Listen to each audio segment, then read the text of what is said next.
சிறுவர்களை மது குடிக்க வைக்கும் இளைஞர்கள் மீது கடும் நடவடிக்கை எடுக்க வேண்டும் என்று தமிழக பாஜக தலைவர் தமிழிசை சவுந்தரராஜன் வலியுறுத்தியுள்ளார். சென்னை தேனாம்பேட்டையில் உள்ள காமராஜர் அரங்கில் பாஜக சார்பில் கருத்தரங்கம் நடைபெற்றது. இதில் பாஜக தேசிய பொதுச் செயலாளர் முரளிதர ராவ், தமிழக பாஜக தலைவர் தமிழிசை சவுந்தரராஜன் உள்ளிட்டோர் கலந்து கொண்டனர். கருத்தரங்கத்திற்கு பின்னர் செய்தியாளர்களிடம் பேசிய தமிழிசை சவுந்தரராஜன், சிறுவர்களை மது குடிக்க வைக்கும் இளைஞர்கள் மீது கடும் நடவடிக்கை எடுக்க வேண்டும் என்றார். தமிழகத்தில் மதுக்கடைகளை மூடும் வரை பாஜகவின் போராட்டம் தொடரும் எனவும் அப்போது அவர் தெரிவித்தார். மிகவும் மனவேதனை அடைகிறேன்.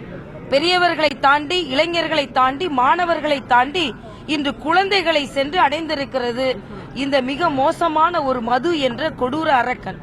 மதுக்கடைகளை மூடும் வரை பாரதிய ஜனதா கட்சியின் போராட்டம் தொடரும். ஏனென்றால் மதுக்கடைகளை மூடாமல் தமிழகத்தில் வேறு எந்த வளர்ச்சியையும் யாரும் எதிர்பார்க்க முடியாது. குழந்தை மிகுந்த பாதிப்படைந்திருக்கிறது என்பது எனக்கு மிகுந்த மனவேதனை.